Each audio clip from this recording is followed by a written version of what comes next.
ẹ wá gbọ́n tó dájà álẹ̀ gan-an láàrin Austin Emmanuel àti ìtẹ̀lẹ̀dẹ̀ icon Kọ́lé Osùnmà Ìbọ̀dá.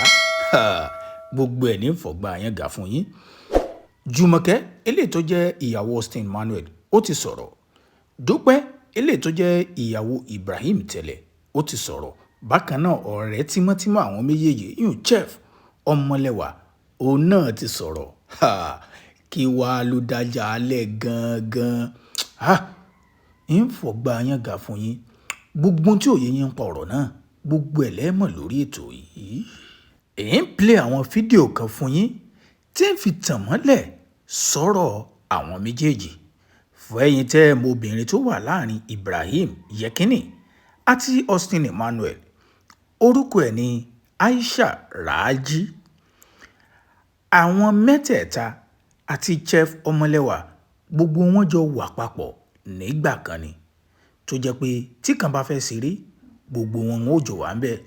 Ṣùgbọ́n kí ló wá dájà Austin Emmanuel àti Ibrahim Kọ́lé Osùnmà Ìbọ̀dá kí ló wá dájà alẹ̀. Ẹ jẹ́ n kọ́kọ́ play fídíò kan fún yín, mò ń bọ̀ ń wá ṣàlàyé àwọn kankan fún yín, mò ń bọ̀ náà ẹ má yìí lọ bí kankan. Kó má ṣe pé fún àwọn ọmọ ṣẹ́gun pé láti jọ tó ti ń ṣorí burúkú yìí mi ò wá sí live rí mi ò dẹ̀ bá fà á rí. Ẹ jọ̀ọ́ ẹ bá mi sọ fún un pé kó torí Ọlọ́run kó má ṣe pé fún àwọn ọmọ mi tó bá ń ṣe orí burúkú wọn kó ṣe orí burúkú wọn láti jọ tí wà tí ó sì ti jọ fẹ́ra wọn tó ti jọ wà nílé tó yẹ pé ó sì lọ kó bá tó jọ ń gbélé ara wọn. Mi ò bọ́ síta sí social media rí láti sọ pé wọ́n fẹ́ra wọn. Ẹ̀sìn tí wọ́n ń ṣe ó sì máa ṣe ju eléyìí lọ torí pé Ọlọ́run ló ń jà fún mi, èmi kọ́ ni mò ń jà fúnra mi.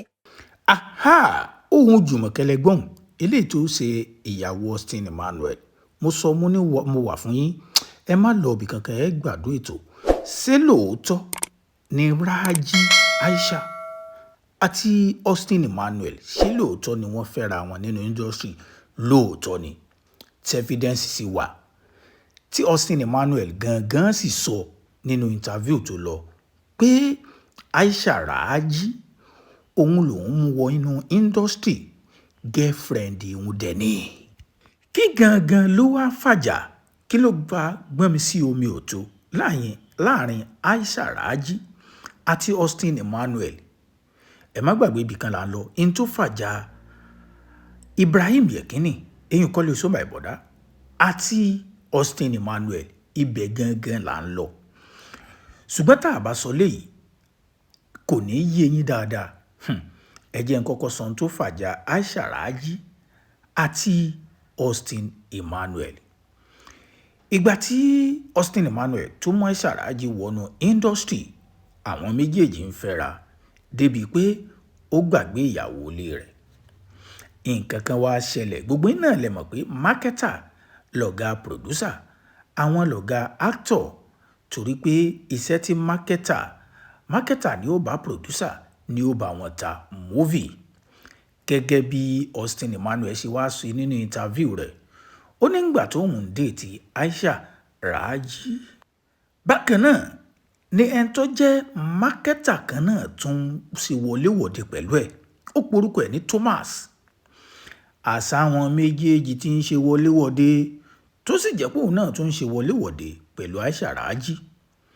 Ó ní ìgbà tóun ti wá rí i pé wọ́n fẹ́ máa lo òun láti ta movie, Aisha Raji ó ṣe eré, òun lòun ó direct ẹ̀, yóò wá lọ gbé fún marketer èèyàn Thomas, yóò wá bá a tà á.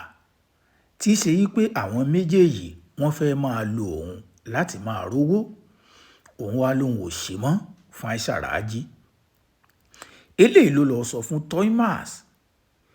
Ibẹ̀ gan lólógún ti wọlé sóhun ló fi jẹ́ pé Thomas àtàwọn marketer yòókù wọ́n sọ fún gbogbo àwọn eléré orí ìtàgé pátápátá pé wọn ò gbọ́dọ̀ lo òun sínú eré kankan mọ́.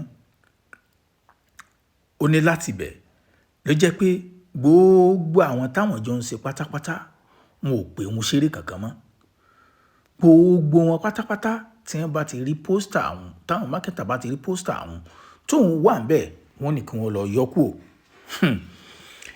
Ẹ̀yin náà ti mọ tó fàjà láàrin Aisha Raji báyìí àti Austin Emmanuel.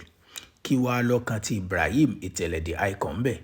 mo sọ fún yín mo ní gbogbo wọn jọ ń kóra àwọn kiri ni Aisha Raji, Ibrahim Ìtẹ̀lẹ̀ the Icon àti Chef Ọmọlẹ́wà gbogbo wọn jọ ń kóra àwọn kiri nínú industry ni tó jẹ́ pé wọ́n jọ máa ń ṣeré papọ̀ ni. Ibrahim Yekini ọ̀rẹ́ àwọn méjèèjì tún wá sóòótọ́ pé àwọn yòókù gan ò lè rí àárín wọn. Kí wá gangan ló fàjà? Ẹ jẹ́ n kọ́kọ́ play fídíò kan fún yín. Mò ń bọ̀ láti wá ṣàlàyé àwọn kankan tí ò yé yín fún yín. Ẹ jẹ́ n play fídíò Chef fún yín. Mò ń bọ̀ náà. Owó ló dájà àbúbí. Nǹkan tó dájà wọn lẹ̀ ẹ jẹ́ ìpútẹ́ báyìí juice ló dájà wọn lẹ̀ juice ló dájà wọn lẹ̀ juice ló dájà wọn lẹ̀ mi mọ̀ bẹ́ẹ̀ ṣe fẹ́ understand ọ̀rọ̀ yẹn sí. Juice. Ẹ ti gbọ́ ohun tí Chef sọ. Ó ní juice ló dájà wọn lẹ̀. Olóòtú wa bí léèrè pé ṣé juice tí wọ́n máa ń mu? Ó ní rárá. Gbogbo yín náà lẹ ti mọ̀ pé juice dùn. Tí fẹ́ túmọ̀ sí pé àdùnmádẹ̀kẹ́ ló dájà wọn lẹ̀. Tẹ́ ẹ bá sì gbàgbé, ìyàwó Ibrahim Ìtẹ̀lẹ̀ ìyún Dúpẹ́, òun náà sọ̀rọ̀ kan nínú ọ̀rọ̀ tó sọ. Ó ní wípé in tó dà wọ́n pọ̀ ló tú wọn ká. Ó ní in tó dá Ibrahim Ìtẹ̀lẹ̀ the Icon kọ́lé sọ́mà ìbọ̀dá àti Austin Emmanuel, in tó dà wọ́n méjèèjì pọ̀ náà ló tú wọn ká. Gbogbo yín náà lẹ ti mọ̀ pé nǹkan tó lè fàjà ọkùnrin sọ́kùnrin kò fẹ́ẹ̀ ju ọ̀rọ̀ obìnrin lọ. Torí pé tá a bá ní owó, ọkùnrin yìí tá a bá mú owó lọ́kùnkúndùn tó bá ti jẹ́ ọkùnrin ẹgbẹ́ rẹ̀. Ṣùgbọ́n ọ̀rọ̀ obìnrin, ní táwọn ènìyàn wá ń bira wọn ni pé torí pé Aisha Raji náà sọ̀rọ̀ kan sínú ìkànnì ayélujára rẹ̀ tó fi tako Austin Emmanuel, tó fi sọ̀pọ́ọ̀tì Ibrahim Yekini èèyàn kọ́lé sọ́mà ìbọ̀dá. Àwọn ènìyàn tí wọ́n ń sọ wípé ṣé kìí ṣe pé Aisha Raji ló fàjà láàrin àwọn méjèèjì? Mo sọ fún yín mo ní season v mo lọ̀rọ̀ yìí. Àwọn àṣírí tá a mọ̀ ó ṣẹ̀ṣẹ̀ ń tú jáde ní báyìí. Àwọn àṣírí kan tó ń bọ̀ tí mò ń mú bọ̀ táwọn ènìyàn ti sọ àtàwọn tí wọ́n jọ mọ in tó ṣẹlẹ̀ kúlẹ̀ láàrin àwọn méjèèjì. Ṣùgbọ́n ẹ má jẹ́ ń tàn yín. In tó súnmọ́ ni pé ọ̀rọ̀ obìnrin ló dájà lẹ̀ láàrin àwọn méjèèjì. Àwa tí mọ obìnrin tí í ṣe nínú industry. Ẹ subscribe ẹ share.